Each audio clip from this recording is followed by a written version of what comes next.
हे लाचार लोक, हे दलाल लोक आता त्या सरकारविरुद्ध बोलणार नाही, म्हणून यांनी सर्वोच्च न्यायालयाचा आधार घेऊन आता स्टेटमेंट द्यायला लागले. बोला ना, बोला. काँग्रेसचा मुख्यमंत्री आहे, तुमच्या आघाडीचा मुख्यमंत्री आहे, तुमच्या एनडीएचा मुख्यमंत्री आहे, द्या त्याला दम थोडा. पण हे शिपूट घालणारे लोक त्यांच्या विरोधात बोलणार नाही, म्हणून हे सर्वोच्च न्यायालयाचा वापर या ठिकाणी करायला लागले.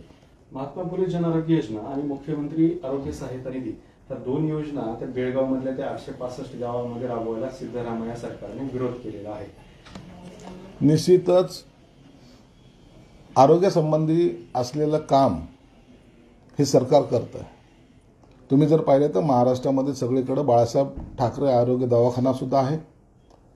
मुख्यमंत्री सहायता निधी कित्येक पटीने आता सरकार तातडीने रुग्णाला देत आहे. त्याच पद्धतीने ही जी काही योजना आहे त्या योजनेचा लाभसुद्धा त्यांना मिळावा म्हणून हा प्रयत्न केलेला आहे. आरोग्य कोणाचंही असं ते चांगलं राहावं यासाठी सरकारने हा प्रयत्न केला.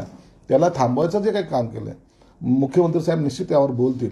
तुम्ही बाकी गोष्टीचा लढा चालू द्या, पण लोकांच्या आरोग्याशी खेळू नये असं आमचं मत असल्यामुळं मुख्यमंत्री साहेब निश्चितच त्या मुख्यमंत्री साहेबाशी बोलतील.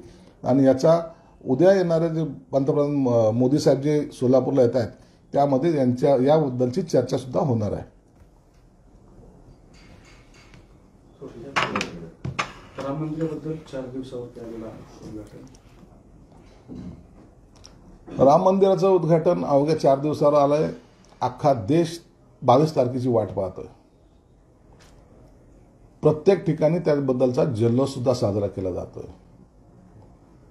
ज्यांना वाटत नव्हतं की त्यांना निमंत्रण येईल त्यांना सुद्धा निमंत्रण दिले गेले आहे. आणि ज्याला जायचंच नव्हतं त्यांना निमंत्रण आल्यानंतर सुद्धा ते निमंत्रण आल्याचं सांगणार नाहीत, हे सत्य आहे.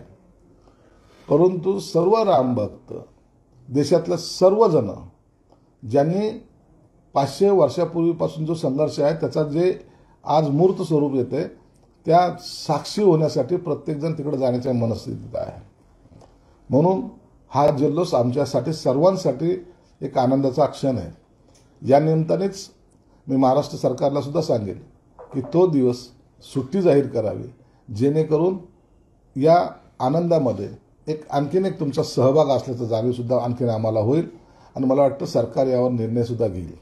काल संजय राऊत म्हणाले, त्या गंगाधर दानवे म्हणाले मंदिर वही बनाएंगे अशी घोषणा होती म्हणे. मग इधर उधर मंदिर क्यों बनाया? इधर उधर बना क्या किधर बना, उधर जाके एक बार देखो तो सही. रामलल्ला का देखो, दर्शन लो तो कुछ तो पुण्य तुमच्याकडे पडेल, पदरात पडेल. नसता इकडं तिकडं वाकून पाहणं, हे पाहणं, हे धंदे थोडे बंद होतील. नसता तुमचा रामनाम सत्य होईल, एवढं मात्र निश्चित आहे. त्यांची याची इच्छा आहे पण निमंत्रण देत नाही.